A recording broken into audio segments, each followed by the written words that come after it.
Hello කොහොමද යාළුවනේ ඔයාලට ඉතින් ඔන්න අදත් මං ආව ලක්ෂී ස්ටයිල් වලින් ඔයාලට රෙසිපි එකක් අරගෙන අද මං හදාන්න යන්නේ පැස්ටා ඒකට මම අරගෙන තියෙනවා කැරට් කපාගෙන හීනෙට බෝංචි සුදු ලූණු රම්පි කරපිංචා චීස් කෑලි දෙකයි තඹගත්ත පැස්ටා ඒ වගේම ෆ්‍රෙෂ් මිල්ක් පැකට් එකක් තියෙනවා මිලිලීටර් 180 මම ඉතින් අද චීස් පැස්ටා එකක් හදන්න තමයි යන්නේ. ඔයාලා චීස් රස වැඩියෙන් කනවා නම් වැඩිපුර චීස් එකතු කරගන්න.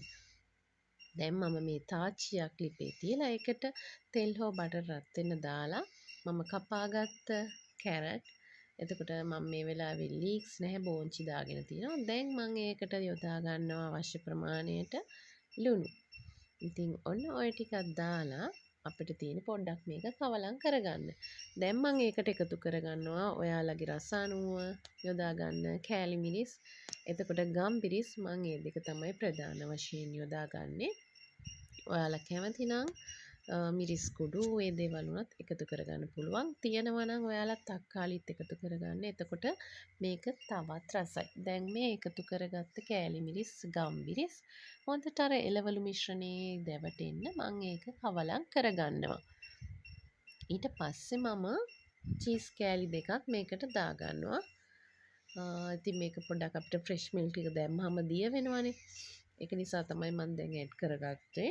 ඇත්තටම මීට වඩා ඔයාලා චීස් වැඩියෙන් කන්න කැමති නම් ඊට වඩා යොදාගන්න. දැන් මම ෆ්‍රෙෂ් මිල්ක් උත් ඇඩ් කරලා තියෙන්නේ. ඉතින් මේ විදිහට මේ ටික චීස් කෑලි දෙකක් පොඩ්ඩක් දිය වෙලා මම මේක නටව ගන්නවා. ඊට පස්සේ අපිට පුළුවන් අර තඹගත්ත පැස්ටා ටික මේකට දාගන්න. ඇත්තටම මෙහෙම චීස් පැස්ටා හැදුවාම උණුවෙන්ම කන්න ඕනේ. මොකද නිවුනහම ඇත්තටම රස නැහැ.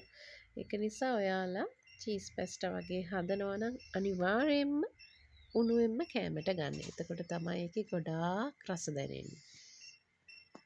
දැන් මම මේ චීස් කෑලි දෙක පොඩ්ඩක් දිය කරගන්නවා ෆ්‍රෙෂ් මිල්ක් එක්ක. මොකද මේ ක්‍රීම් චීස් වගේ තියෙනවා නම් ගොඩක් හොඳයි. එතකොට මෙහෙම දිය කර කර ඉන්න ඕනේ නෑනේ. මම ගත්තේ ඇත්තටම ස්ලයිස් උත් නෙමෙයි අපි සාමාන්‍යයෙන් ගන්න ත්‍රිකෝණ හැඩයේ තියෙන කොත්මලේ හැපි කව් ඔය ඕනම බ්‍රෑන්ඩ් එකකින් දාන්න. ඒත් මට හිතෙනවා මේ පැස්ටා හදද්දී නම් කොත්මලේ බ්‍රෑන්ඩ් එකේ චීස් දාගන්න එක හොඳයි කියලා. දැන් මම පැස්ටා ටිකත් එකතු කරගත්තා. තව ටිකක් ඔය විදිහට දැන් චීසුයි අර ෆ්‍රෙෂ් මිල්ක් වල ඔක්කොම මේ පැස්ටා වල හොඳට දැවටෙන්න කවලම් කරගන්න.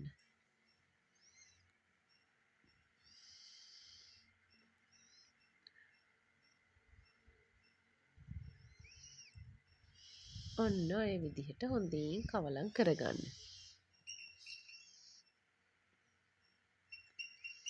හැමතැනම මේක ක්‍රීම් එකක් වගේ චීස් එක දැවටෙන්න කවලම් කරගත්තාම ගොඩාක් රසයි. එතකොට ඔයාලට පුළුවන් මේක උණු උණුවෙන්ම කෑමට ගන්න. ඉතින් ඔයාලත් ලක්ෂී ස්ටයිල් මගේ YouTube channel එක subscribe කරලා නැත්නම් subscribe කරගෙන යන්න.